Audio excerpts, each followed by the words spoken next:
Okay, you notice the first few lectures, if you look at the syllabus closely, don't have much of a timeline to them very much, because there's so much that are happening in the late 1800s in the U.S. in a lot of different areas, politically, socially, economically.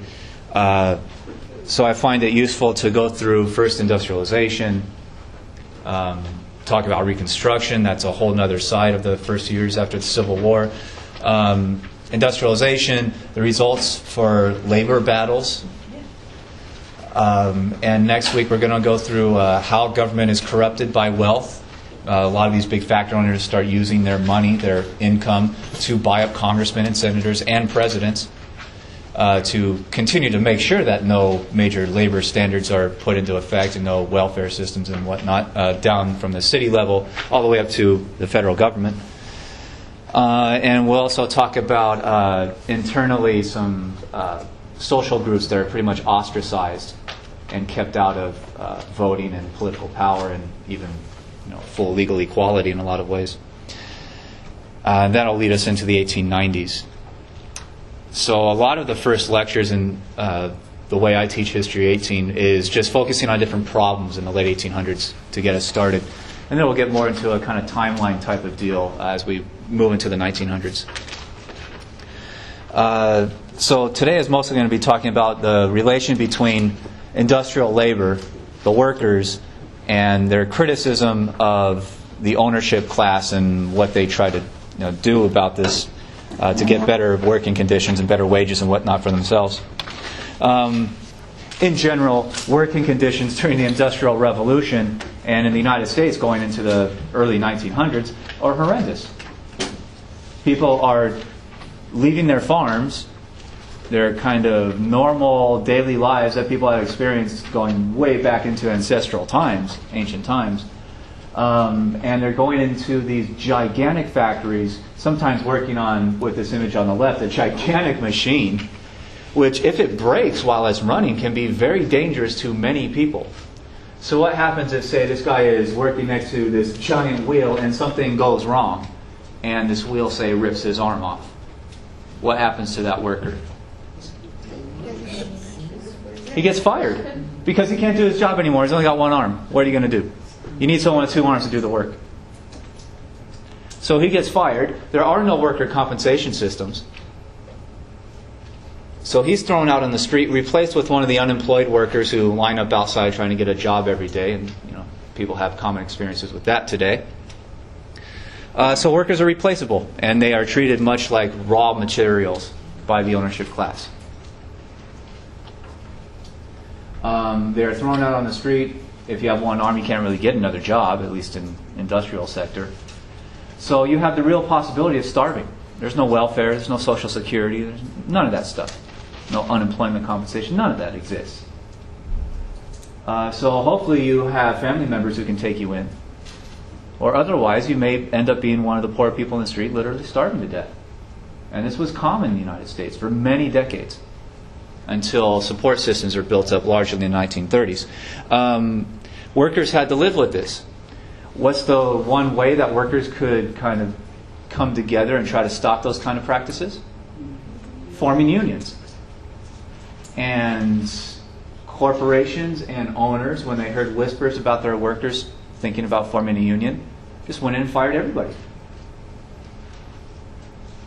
So if you happen to be working in a factory where the owners start getting suspicious that their workers are going to form a union, even if you're not doing it, they just throw everyone out in the street and replace you. That's it. Do companies still do that today? Absolutely. Walmart's famous for it. And throughout this semester, I don't know if I told you this before, but I'll use Walmart as one of the great examples of evil in our world to compare them to some of this stuff. So that's going to keep going. I find it useful. But Walmart's been known to close entire stores when workers start talking about unionization.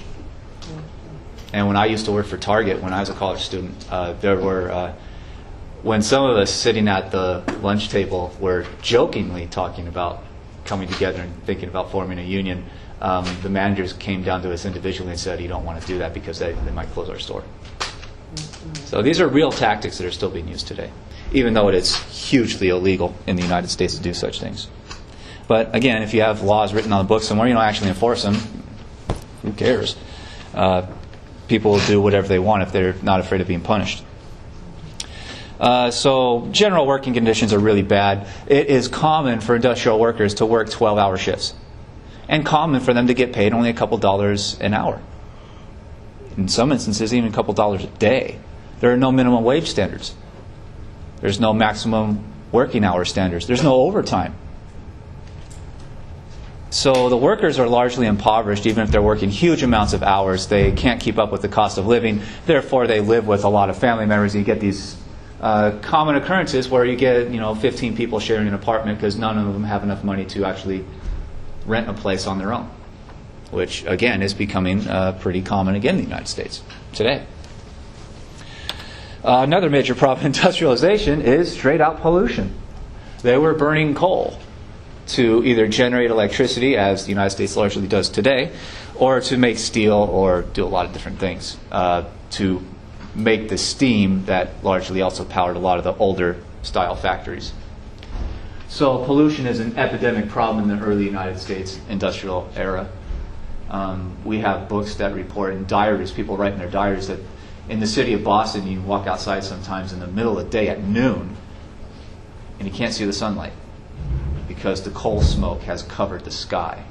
It is dark out, and they have to run the street lamps for people to see where they're going. So the pollution back then was much worse than today, but much different because we put a lot more kind of specialized chemical compounds into the atmosphere today. But there's a good image to represent what an industrial factory looked like. Another very horrible instance of labor in the early U.S. industrialization era, the late 1800s, is that employing children was useful. Because children are small, and they can fit inside some machines, and they can clean them from the inside, or if the machine breaks down or something happens, they can reach their little hands and arms in there and get things working again. Of course, once the machine starts working, you better get out of there pretty quickly or else bad things can happen. But again, the management class didn't really seem to very much care about this. And it was also useful for parents to have their children working. Why is that? Yeah, they're making money. So parents often encourage their children to go into factories to work as young as age 5. That is common. And there are no national and largely no state laws that would prevent that. You don't start getting laws to stop that kind of stuff and to send children, instead of going to the factories on a daily basis, send them to schools until the early 1900s, in what we call the progressive movement, where the voters literally rose up and said, we've had enough of this madness. We will not elect politicians unless they promise to give us some minimum wage laws and unionization and stuff like that. So you start getting anti-child labor laws in the early 1900s. And very quickly you see the amounts of children employed just start to plummet in the few decades after that. Because the children are legally supposed to be in school learning at least rudimentary education, basic reading, writing, math skills. And a lot of this is just people got angry that their children are being harmed, and employers loved employing children because a child is only like a half a person or a fourth of a person, right? Because of size. And management, looking to increase their profit margins, pay them like a half a person. So they make half the wage of an adult. You know, they're sometimes doing the most dangerous cleaning and upkeep work in the factory. And you get a lot of public outrage at these kinds of practices.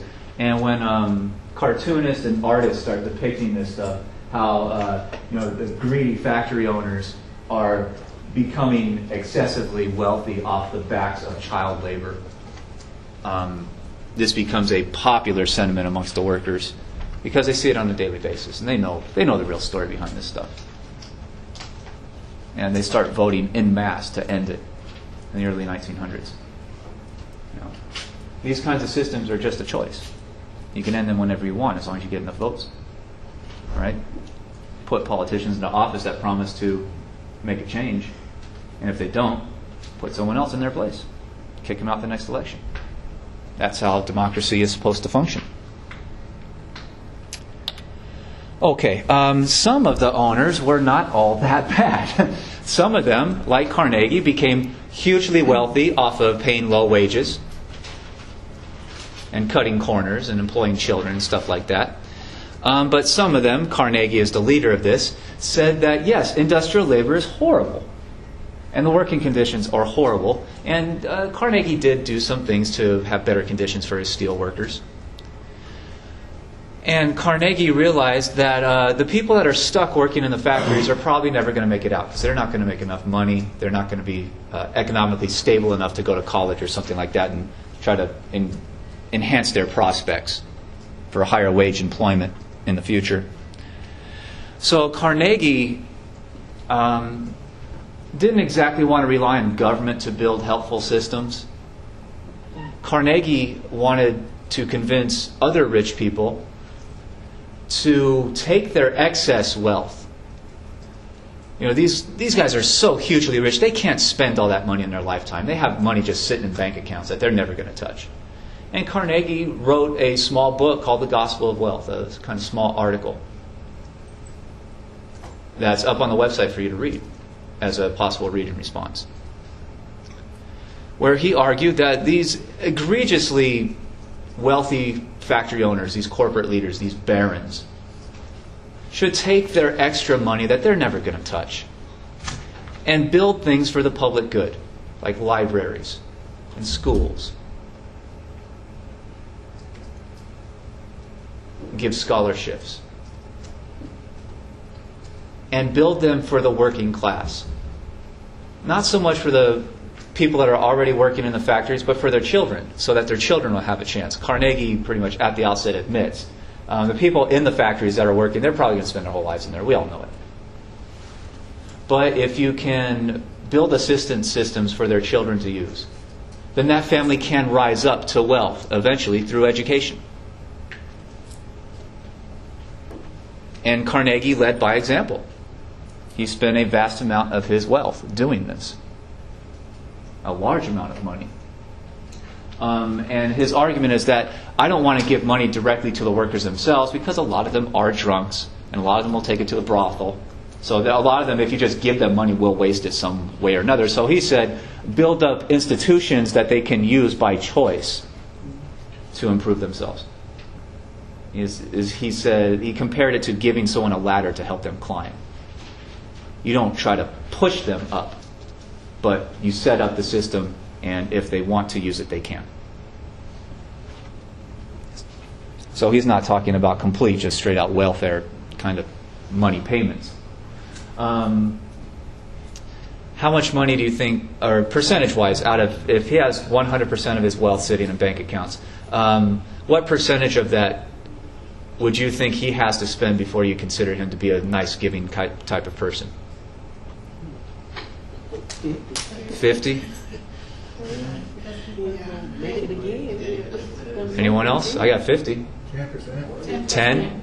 10% he's a nice guy? Okay. Does anyone want to, I mean, this is the richest guy in the world. Does anyone want to take a guess at how much money he spent in his own lifetime directing? 20,000.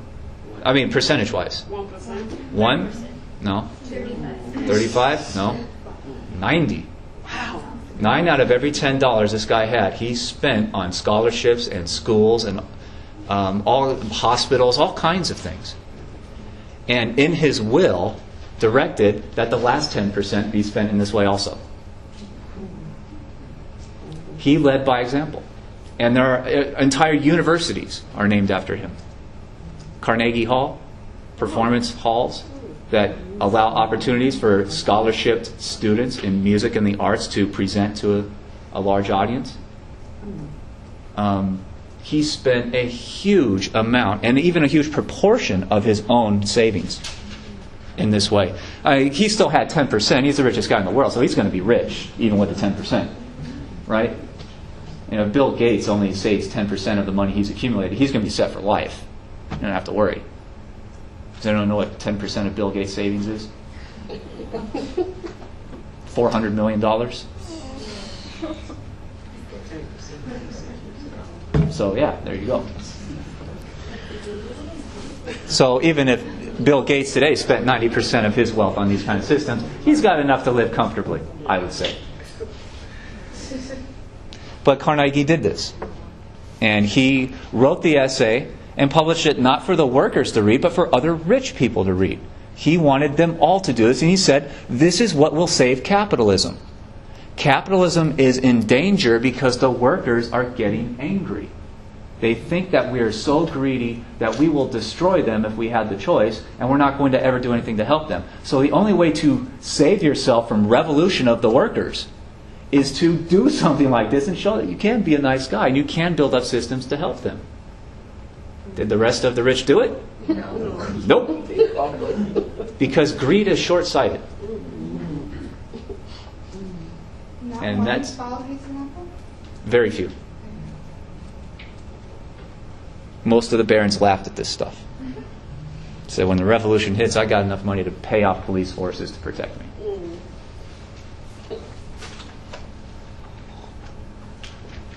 Okay, but Carnegie was also an owner.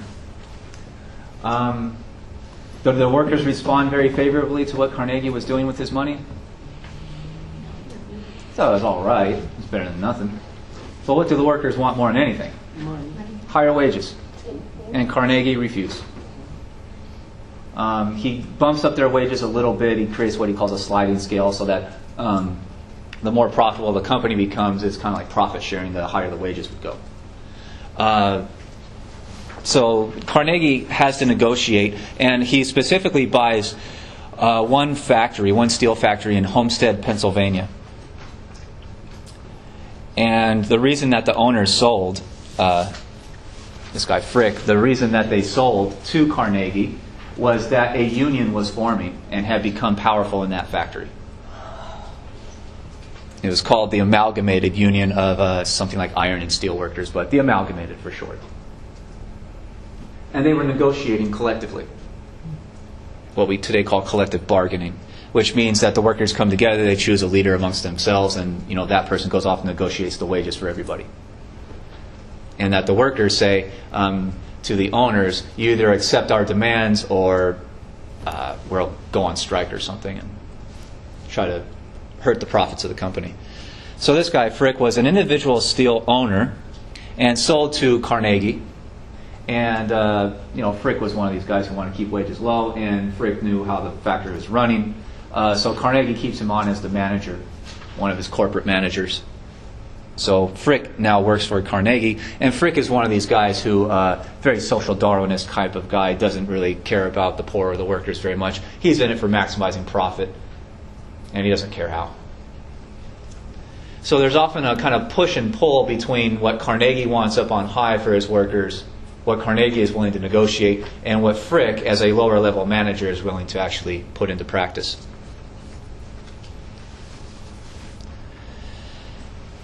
And Frick, again, is one of these guys who views workers more as resources to be exploited.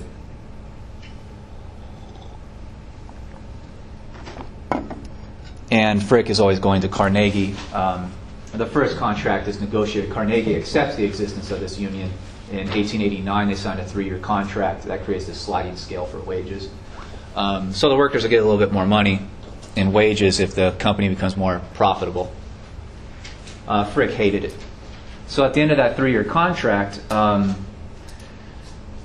Carnegie basically instructs Frick to run the negotiations for the new contract, and Carnegie makes the mistake of then going on vacation back to Scotland, where his family was from. So Frick is in charge of really negotiating with the union in 1892. Frick wants to break the union. And his demands are so extreme that the union will just outright refuse, and they go on strike. The strike begins in July of 1892, and this is front page news because Carnegie is world famous. He's the richest guy in the world. And Carnegie has already openly talked about doing good things for his workers. So this seems to be a real test of economics. Will Carnegie's company actually fulfill their promise? With Frick in charge? No, they won't. So the strike begins. Frick wants to hire unemployed workers, bring them into the factory, and allow the company to continue operating. The union workers don't want to allow that. So when they strike, they surround the factory to keep the new workers out. Frick is afraid that these union workers who are basically encamped outside the factory are going to attack the factory and break all the machines inside to hurt the company. So Frick hires basically security guards from the Pinkerton Agency, which are basically like private detectives that are more like kind of private thugs, basically a private militia, to protect, so-called protect the factory. And whenever you get two different armed groups that really deeply hate each other, sitting so close to each other, bad things happen, and fighting breaks out into a small-scale battle where people are killed on the factory grounds, on company property. And again, this is front-page news because Carnegie is world famous, and as the strike is going day by day, the whole country and the whole world is watching. There are reporters reporting front-page newspaper stories, which is the big communication tactic of back then. This is famous stuff. People are watching closely. And the major battle happens on the bridge where you go into the company grounds. And it's violent and many people die. The Union kind of militia actually wins the small-scale battle, so they stay encamped outside the factory. When Carnegie returns, he even reads the newspapers in Scotland and is absolutely horrified at this, so he returns to the United States and it gives in to some of the Union demands. So the Union, in the short term, wins in a lot of its kind of aspects of what they were demanding.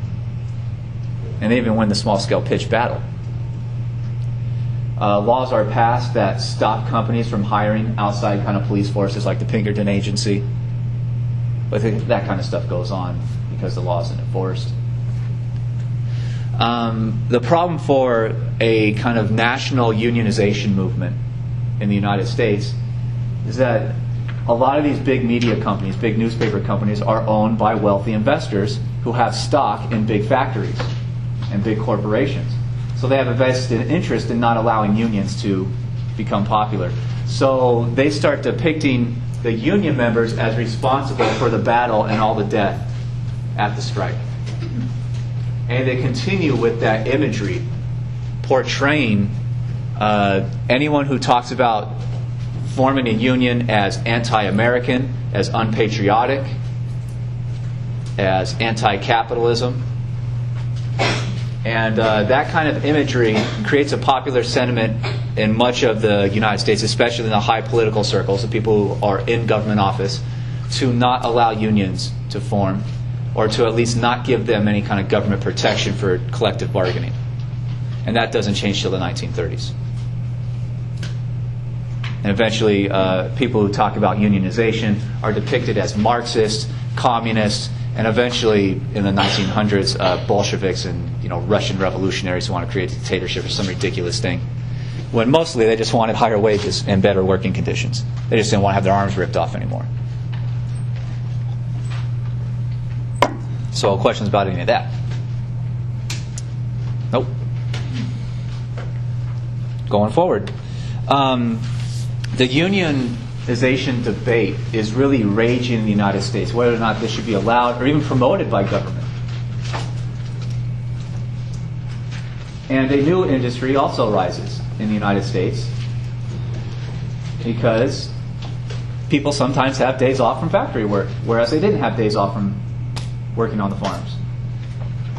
And when people live in big cities, they go in for kind of mass entertainment. And this is where you start getting the rise of photography, eventually a movie industry where people spend some money to go off and relax.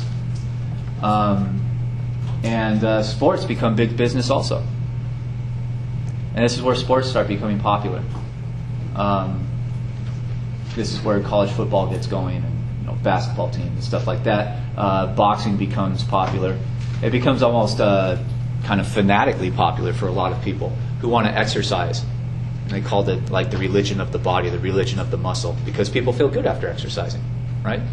Those of you who do. I don't, because I'm a busy person. I get enough exercise mowing my lawn and planting trees. That's just me. And I do it for free. I don't have to pay a gym to plant a tree. And any of you ever amazed at some people who pay to go to a gym but also pay someone else to mow their lawn? Maybe it's just me. I think it's strange, but you could kill two birds with one stone and for free. Save some money. But baseball became the number one most popular sport. Baseball emerged even before the Civil War, and we have photographs from the Civil War where soldiers are literally like Union soldiers all lined up, and they have like the little battalion baseball team, and you see them holding gloves and bats and stuff. It's pretty interesting stuff. And sometimes before a battle, Northern and Southern troops would send their baseball teams out and compete against each other the day before they actually commenced to tearing each other to shreds. It's really interesting. That's how popular this sport became. So as we enter, History 18, baseball is already very popular. And you start getting the creation of professional baseball teams because factories form factory-level teams. The people you work with 10, 12 hours a day get together on their day off, usually Sunday for usually religious kinds of reasons. And they play a baseball game for their own entertainment and fun. It's a social event. So you go out and watch your friends from the factory play, or you would go play if you're one of the kind of chosen players. So a lot of individual towns, factories, even church groups had baseball teams. And they would play each other locally to see who was the best. Eventually someone came up with the idea, why don't I pick the best players from all throughout the country and bring them all together on one team and have them tour around and play against church leagues and factory leagues and worker leagues and all that kind of stuff. And that way, people would show up to see the best baseball players in the country. And they may pay money to see this. So the first professional baseball team becomes formed in Cincinnati. They become known as the Red Stockings for obvious reasons. They are formed in 1869, just the first few years after the Civil War is over. And they literally tour the country. And the owner makes money off of setting up a schedule and having his team travel around. Pays his workers, the players, as little as possible. But these guys were just enthralled with the idea that they get to play the game they enjoy playing and make a living at it instead of having to work in one of these dreary factories, dangerous factories. So the players are fans themselves. They love doing this, and it's a better living for them. This team eventually goes bankrupt and moves to Boston. You don't have to write down all these teams, but very quickly in the 1870s, a lot of other professional level teams have risen up throughout the United States, mostly in the biggest cities. And the owners of these individual teams in 1876 come together and create a league of professional teams to play each other. And they start, building open spaces where they have a field, and they start charging audiences a dime or a nickel or something to go watch the game. And they call themselves the National League of Professional Baseball Clubs. And you can see, if you're a baseball fan, that all the origins of baseball teams in Major League Baseball exist today. A lot of them have moved around and changed their names and whatnot. But this is where it all begins. One of the problems for the owners is that the players often talked about unionization, and the owners wanted to figure out a way to measure how good the players were, just like a lot of factory owners were trying to measure right down to the very minute and second how efficient their workers were. So they wanted to come up with efficiency standards for their employees, their players, and they come up with a whole bunch of different stuff. They come up with a lot of different statistics to measure how good pitchers and batters are, how good of a base runner you are, all that kinds of stuff. They didn't trust the workers to travel around and follow the schedule, so they hired lower-level field managers to make sure that the team, stays at the hotel they're supposed to, they don't spend all night in the bars and the brothels, that they show up to the game on time. So there are low-level managers, middle managers, that are created to run the individual teams on a day-to-day basis. And they also create a thing called the reserve clause, which when a player signs a contract to play with a certain team, there's a part of that contract that says the player willingly gives the team the right to reserve that player's labor for the next year, the next season. which means if you sign a contract for 2012, in that contract it says the team gets the option whether or not to keep you around for 2013. And if you sign the 2013 contract, that contract says you are reserved for 2014. And it goes on and on and on and on and on. And that reserve system keeps wages low because if in the contract you are not allowed to go off and try to sell your labor to other teams, you are bound to the team you are assigned with, then that team can pay you as low as they want. The only thing that you can do in response is to refuse to play. And in that way, players' salaries are kept at very, very, very low levels. And the team owners are hugely enriched because they're keeping all the money for themselves. And that's a very famous circumstance in baseball history. And so many of the players tried to come up with other ways of making money. Some of them worked in the off-season. They went back into factories or they started stores for themselves selling shoes or something like that. And that was a popular thing for players to do right into the 1970s when this reserve clause is ended and the players can start selling their labor on competitive markets. One also way was for the star players to sell their images to advertisers. And the first player to do this was kind of notorious in his time. He was basically the best player of his day. And he figured that if he sells his picture to put on ads for, cleaning services and all kinds of manufacturers and liquor makers and all kinds of different products, that companies will pay him to use his face, use his image, to convince people to buy that company's product. And he makes a whole lot of money off this. And because this is a private deal between the player and an outside company, the baseball team owners couldn't stop this. They tried, but they couldn't. And King Kelly was known to be the biggest home run hitter, the fastest runner. And he was kind of an out-of-control type of guy. He's a big-time drinker. Really destroyed himself through alcohol. But that's the way a lot of the workforce did, even in the factories. And because chemical research has gone on, alcohol from about 1870 going forward gets hugely more powerful than it ever was before. There's much higher levels of alcohol volume. And it's just much more dangerous than it was in, say, the early 1800s or the 1700s. All right, so questions about this at all? Nope.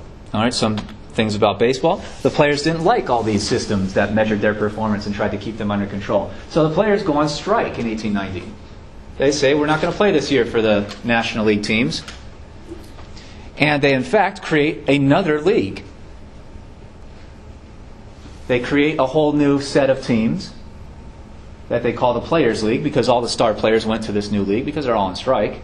They created teams that are owned by new investment groups in the different cities.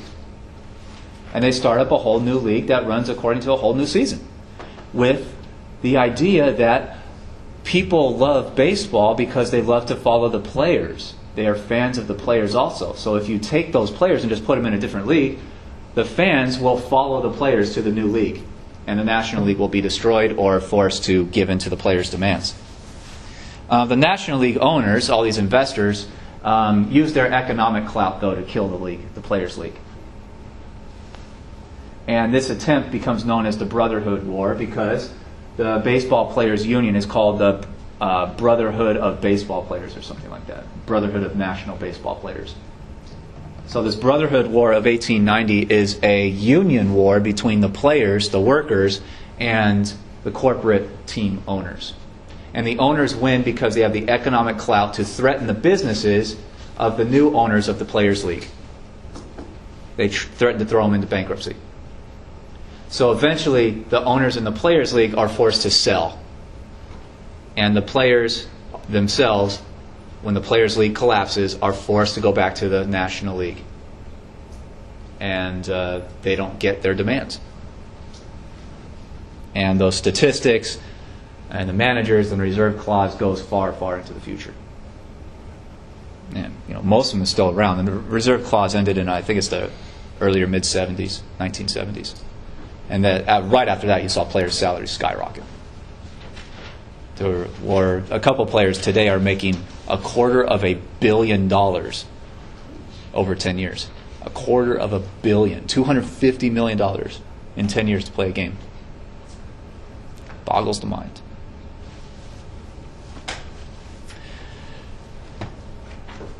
Okay. And really one of the most famous baseball owners is not even a major team owner.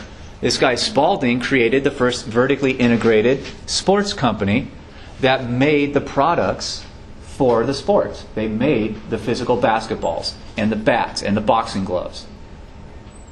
And he cornered the market. And Spalding's company still exists today as one of the major sellers of equipment.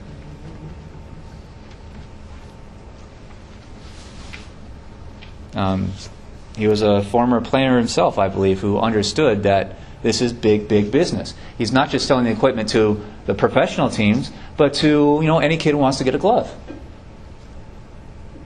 or wants to play any sport. You have to go to Spalding's company to buy the equipment, and he makes a lot of money off of it. Okay, so that's a fun example, baseball, of union warfare, of union complaints, and eventually how unions are broken by the economic clout of the management class, the owning class. And now we get to the big guy, the big systematic complaint. Karl Marx was a German philosopher. He had a PhD that he attained, I believe, in the early 1840s. He had a PhD in philosophy. And Karl Marx, in Central Europe in the 1840s, he was basically a professional student. He was a highly educated college student who looked around his society and understood very clearly that the workers are being harmed by this industrial system. That workers are the raw materials that the owners are using to enrich themselves and keep the workers in poverty. And Marx had three major theories that he develops throughout his life and puts them in books that become hugely critical of industrial capitalism. The first one is called the externalization of labor. That's his word. We would call it the alienation of labor, which means that before the Industrial Revolution, when most people, all the tables that are made in society are made by some guy in his workshop that spends many weeks making the table and makes it very well. It's reliable, it's strong, and he considers it a thing of beauty. Someone who put his blood, sweat, and tears into this thing, and it's a source of pride. He looks at that finished table and says, "This thing is beautiful and perfect in all ways. I take great personal pride in that thing being created." Puts something of himself into it and loves it, loves the work. When the Industrial Revolution hit and you start getting factories churning out the materials that we use today, everything that you're physically touching right now and looking at right now is made in a factory somewhere, right? Your clothes, the chair, the carpets, the tables, the overhead projector, the lights, all this stuff is made in factories now. So we live in a very different world. And Marx understood that if you are a person working in a factory, churning out just one piece of a table day after day after day, you don't take much pride in that the last end product, right? It's foreign to you. And that's what he calls externalization. It's outside of you. It's not a part of your person anymore. You don't take any pride in it. And in fact, when you look at the table at the end, you think about all the crappy, monotonous work that you did for low wages, and you start to hate the table. That's what he calls the alienation. He says the ownership class values the table more than me, the worker. And there's a lot of psychological consequences that Marx predicted. Another one of his major theories is that capitalism, industrial capitalism, is basically slavery for the workers. They're paid so low they can never save, they can never escape poverty. So Marx literally called this wage slavery. People are enslaved by their low pay, their unreliable work. They can't rely on keeping that job for a long time. So if they get hurt, they're out. If they demand higher wages, they're out. Thrown out in the street. So Marx says that this new form of industrial wage slavery is really just the new feudalism. that keeps the peasants in line and keeps wealth located at the top. Does that make sense? And he says that the accumulation of capital is basically individual companies going to war with each other, and the company that has the most resources usually survives. So he says over time, the wealth of society is sucked up into the fewer and fewer and fewer and fewer hands. And the mass majority of society is left out in the cold. That's what he called the accumulation of capital. It is accumulated by the richest to the point where, almost everybody else is poor. So, flesh out some of these major theories. So Marx had his PhD, and he gets his doctorate right around a time of, in Europe in the mid-1800s, massive revolutionary outbreaks. People are rising up against their kings and their factory owners. In the year 1848, there's over 50 revolutions in 50 different European countries within just a few months. So this is a widespread, it spreads like wildfire throughout all of Europe. And Marx took that opportunity to write a call for a new kind of economy. In that document called the Communist Manifesto in 1848, he defined two different groups in society. Number one, he calls the bourgeoisie, a French term, which are basically the owners of the factories, the rich. And because they're rich, they don't have to work. They maybe go to school, or they read poetry, they sit around playing their guitar or something like that all day. Or they, in this image, spend their time walking through nice big parks, and they're the ones who enjoy life. They go to the parties and all that. The big rich parties where very expensive food and wine are served. The upper crust kind of parties. Yeah? Can you say that again? Bourgeoisie? The bourgeoisie. They're the ones who own what Marx calls the means of production. Industry, the factories, the machines. And that's what that term literally means. Those are the things that are producing all the stuff that people use on a daily basis. And Marx basically accuses them of being the vultures of society. They make money off of exploiting the workers. And the rest of society are the other side, the proletariat. Those who are caught up in wage slavery. Those who work in the factories for little pay and bad conditions and with an uncertain future, and are basically kept in poverty. They are the working masses. And you can see they live a very different kind of day-to-day existence than the bourgeoisie. And yeah, they're the working masses, the people. The ones out in the factories or the farms. Farmers aren't making much money anymore either. If they really, the average farmer, this kind of small-time person owning their 1 or 2 acres, if they ever made enough money to become wealthy, they're not in the late 1800s anymore.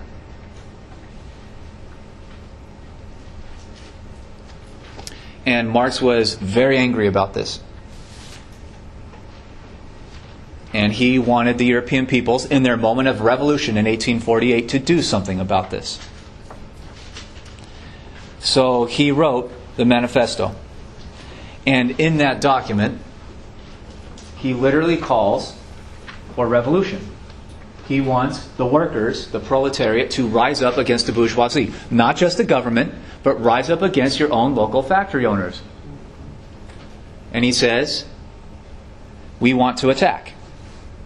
He says, you don't want to go off and kill the rich. They don't deserve to be murdered in their beds or anything like that when they're sleeping in the middle of the night. But we want to attack their property.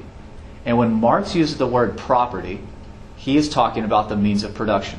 That's one thing that is hugely misinterpreted when people today read the Communist Manifesto or a lot of Marxist writings.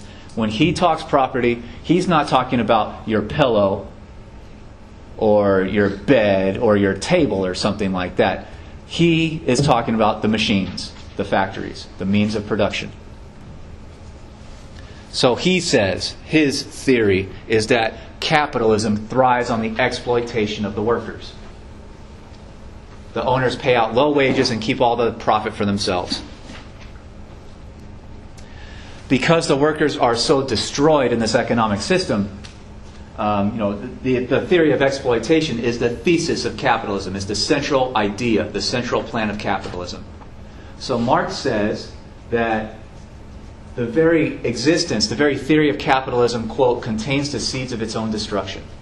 Because when you harm the workers by paying them low wages and make the working conditions worse and on and on and on, that only convinces the workers to do something for their own self-defense. And the most likely thing for workers to do is to come together and form unions or revolutionary movements. So Marx's argument is that the workers will come together at some point. And they are the antithesis, the antithesis, the anti-capitalism. They're going to do something about this exploitative system. And if their revolt succeeds, they will kick the owners out of the factories, and in Marx's idea, create a new government that is ruled by democracy, and therefore people get voting rights. If all the workers are united in doing this, they will vote politicians into office that will be very much more closely listening to the workers' needs, because they're the mass majority of voters. So democratic theory kicks in. And Marx wants the government to run the factory system. That is what communism is. That is what he defines as the end point of democracy, the victory of democracy. If the government runs all the factories, then the government leaders determine how much the factories produce, what wages are paid, and if the workers are the mass majority of the voters, then they will vote politicians to office that will run the factories for long-term planning and for doing better things for workers, giving the workers a bigger cut of the pie. Does that make sense? Marx says this can only happen, at least in its first steps, where there are a lot of factories in a country. Because the factories already exist to churn out the clothes and the chairs and all the stuff that people use on a daily basis. This cannot happen in, say, the American South, because there's not enough factories to produce the things that people need in those areas. Any kind of farming-based economies completely, this communism is not going to work there, because there's not enough factories to provide for society. Does that make sense? So he says that at first this is probably most likely to hit in Germany or England or France or the northern United States where the factories are. But that's just the first step. And once the first step happens, Marx says in his last famous words in the manifesto, workers of all lands unite. They all have to come together. Because if the revolution hits in France, capitalist owners in other countries don't like that stuff, right? They want to keep their profits. They want to keep their ownership. So the capitalistic owners will go to their governments in the United States or Britain and say, let's invade France and get rid of this revolution right off the bat, strangle it at birth. So Marx says there will be conspiracy amongst the owners in other countries to invade and kill the revolution. So literally, he says, the workers of all over the globe have to do this quickly, all at the same time, in their own countries, to guarantee the survival of communism. And in his mind, the survival of democracy. Questions about that? It's a complex theory. You have to have questions about it. It's not that easy to understand. Unless I'm just really good at this job. That could be a possibility too. So you want a government to own all factories? Yep. So that is communism. It is, and that's what he defined as communism, and that's what communism is today. But he never really thought the same thing could happen under the government as private owners? Nope, because in the democracies that existed then and exist today, they're mostly dominated by the rich. Because the rich have the money to get their friends into office. And if governments are dominated and taking orders from the big business interests, then government won't be interested in doing this stuff or doing anything for the workers. And that was borne out by the evidence of the time, right? The British government's very slow, even in a fairly democratic system. Very slow to respond to the needs of workers. It took decades to get any kind of even minimum wage laws passed. Because the politicians know who puts them in office. It's the moneylenders. And that's very true in the United States today. Statistically, we can prove it too. In the United States today, 9 out of every 10 federal elections, Congress, Senate, and President, are won by the campaign that spends the most money. 9 out of 10. Every once in a while, you get one of those that actually succeed by spending less somehow. But 9 out of 10 is won by the campaign that has the most cash. So what do politicians do when they run for office? Yeah, they spend most of their time on the phone or sending their friends out to get money from the rich. And the rich have demands for giving that money. It's basic corruption. Didn't Karl Marx have like different views also like on family? Like he didn't believe in marriage. He believed in No, people. he was married. He had children. No. Yeah. I don't recall ever reading anything like that. I've read a lot of Marx. I spent a whole semester a few years ago just going through Marx's works one after another.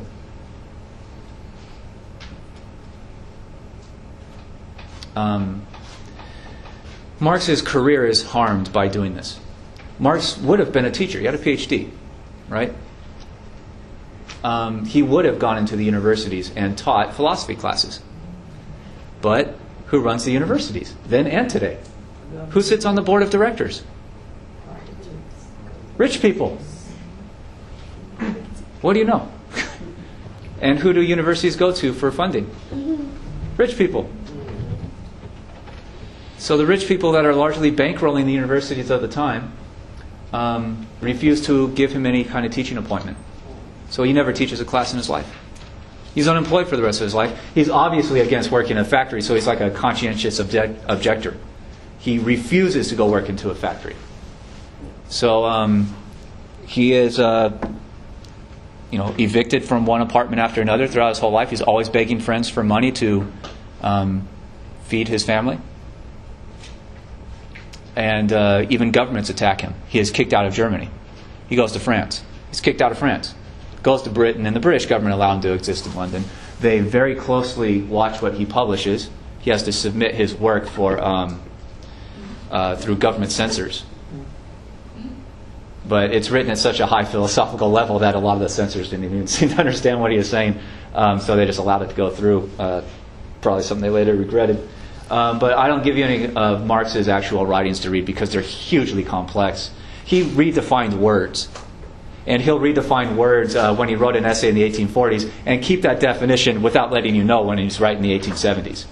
So it's easy to misinterpret stuff unless you go through his whole timeline and read all of his works. And that's thousands and thousands of pages. So I'll give you the kind of other people's interpretations of Marx, like a guy named Bellamy. Even Carnegie to a certain extent. He talks about Marx's ideas in The Gospel of Wealth.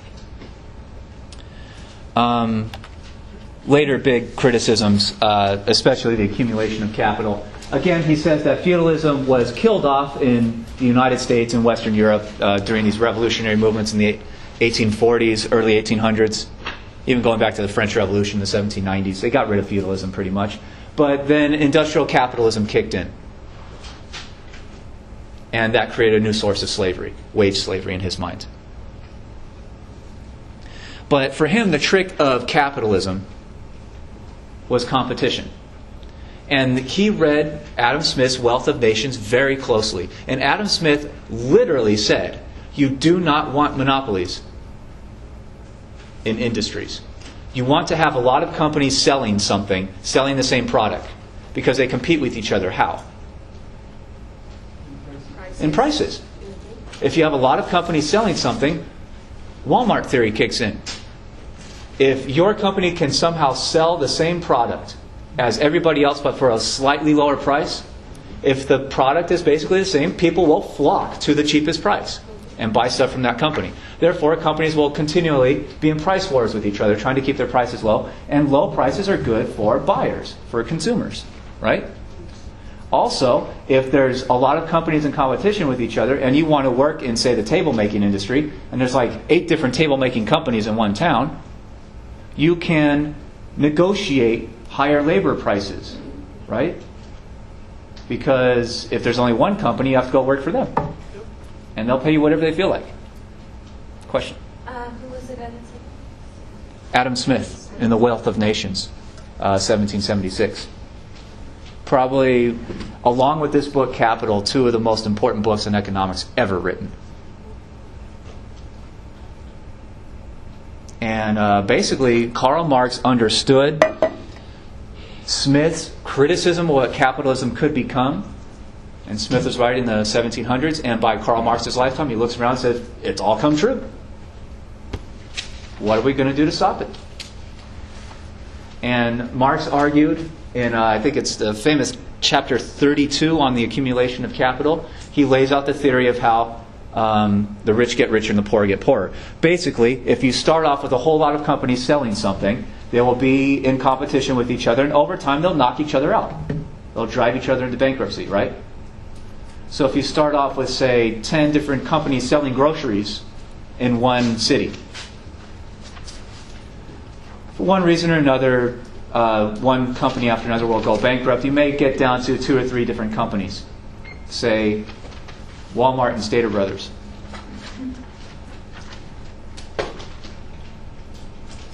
Stater Brothers is not a national chain. They have limited resources when compared to Walmart's revenue, right?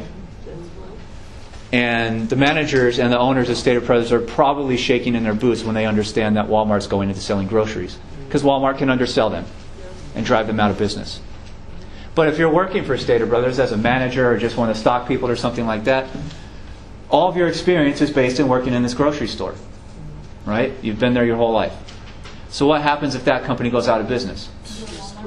You go work for Walmart because that's the only job you know how to do. And if Walmart's the only company left, even the owners of the other companies, the former Stater Brothers owners, have to go work for Walmart, because how else are they going to make money?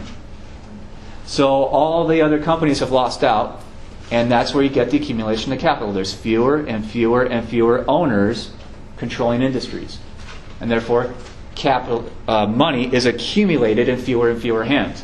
And Marx predicted in this chapter that the capitalists who lose go to work, and they eventually join the proletariat themselves. So there are fewer and fewer bourgeoisie and more proletariat. Does that make sense? And when he argues that 99.9% of the population are the manual laborers, the proletariat, they will walk outside of their doors one day and look around at society and say, well, 99% of people are in poverty and misery and starvation and horrible conditions. And Marx says that will create the rise of what he calls class consciousness. The workers are all living in this misery, so they should all unite to do something. And he says this is inevitable. As long as capitalism continues to function in this way, at some point there will be the revolt of the workers. All they have to do is walk outside and take a look around and understand they're all in the same boat. And they have many more votes and probably many more guns. And all they have to do is identify each other as being in the same economic class, namely the exploited. And Marx says this is economics. This is science. This is scientifically provable and historically inevitable. This will happen at some point. Wall Street, the thing, wasn't it like something like when the people were in the Wall Street, when the Wall Street thing? And he used this exact imagery. The imagery of the 99% versus the 1%.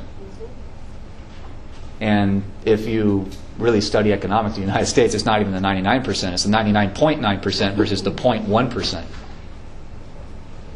And does anyone know how much money you have to make to be in the 1% in the United States? Just take a guess.